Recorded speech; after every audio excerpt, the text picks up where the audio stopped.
Hi, I'm Alireza, one of the co-founders of Evolved Meats. And hi, my name is John. I'm the other co-founder of Evolved Meats. We're here today at our headquarters in Kitchener at the University of Waterloo's Velocity Incubator.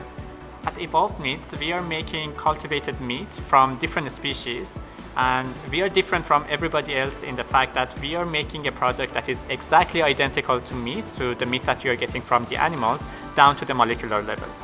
Unlike others that grow stem cells and mix them with plant proteins to extrude them or put them on scaffolds or bioprint them to make a product that looks like meat and feels like meat but is not exactly the meat that we know and love, we have processes that are adapted from tissue engineering that take those cells and allow them to make the muscle tissue itself, and eventually that muscle tissue transitions to meat in a way that makes a product that is exactly identical to conventional meat down to the molecular level.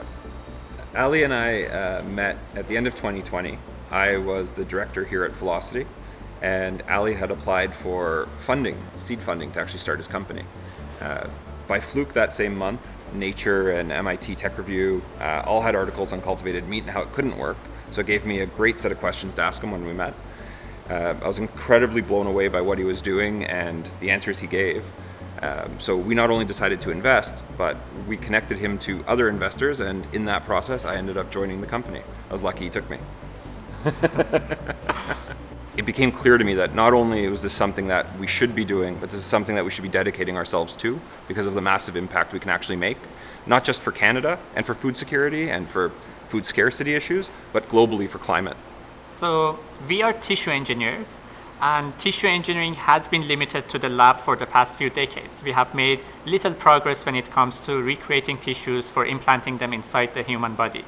Now we are using the same techniques for very different reasons or for very different purposes. We are trying to mass produce a meat product that needs to be exactly identical to the conventional meat, and that's how difficult this task is going to be for us. And there were a lot of people that were skeptics of this whole process, but we developed new processes and new techniques that were specifically designed for this application and solved many of the problems that we thought we couldn't solve.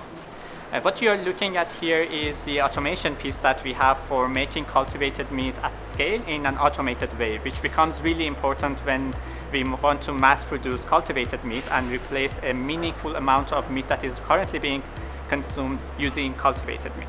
So the device that we have here is built by the collaboration with one of our partners. They have been working in pharmaceutical industry, they have a lot of experience, and they helped us de-risk the whole process and make this device a lot faster than we could do in any other way. This is a first of its kind, and let me show you what it does and how it does it. A piece of our technology is made out of these proprietary membranes that are used for growing and differentiating stem cells and turning them into the components of cultivated meat, including muscle fibers, fat cells, as well as the connective tissue that naturally exists inside the body.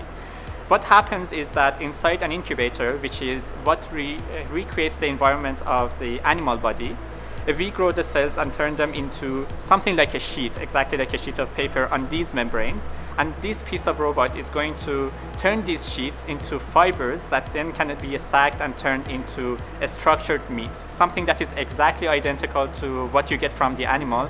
It doesn't have anything that you can't naturally see inside the animal body and the muscle tissue or the meat that you consume.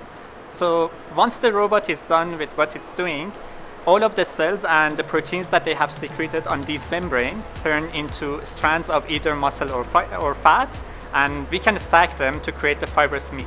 This process that has always been done manually with the operator in the lab now can be done at scale in automated way and outside the lab in a food production facility. So the future of this field is going to involve a lot of these robots, all of these arms that are working really fast in parallel with each other, and lots of meat is being produced in a matter of seconds or minutes, as compared to when in the animal body it takes months or years to make the meat that we need. This process is not going to have any harmful effects on the environment, and the product that we are going to have could be even healthier.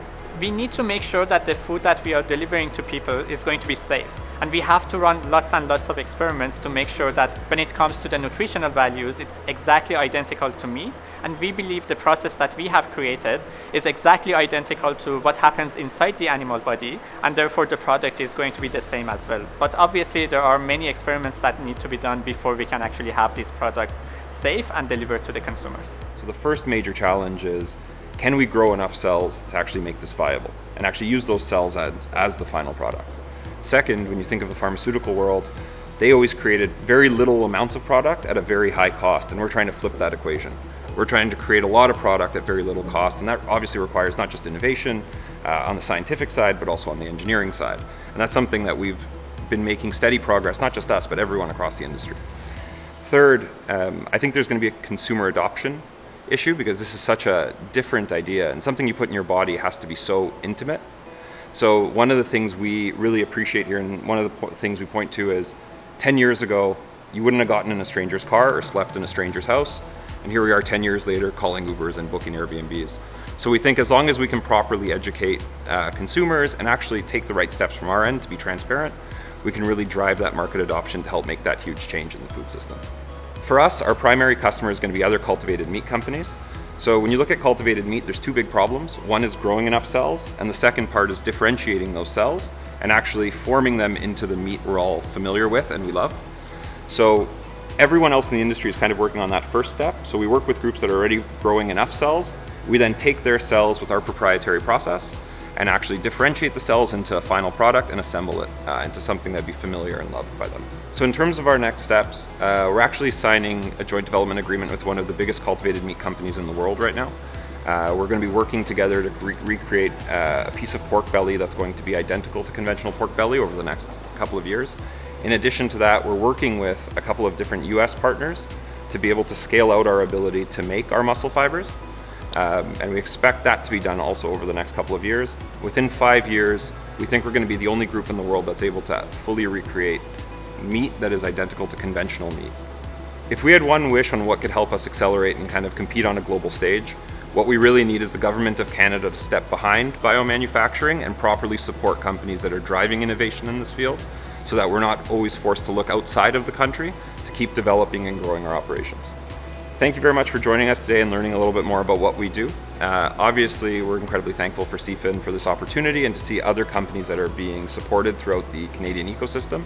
We're excited to learn more about what everyone's up to, and we hope to join you at a dinner plate near you soon enough.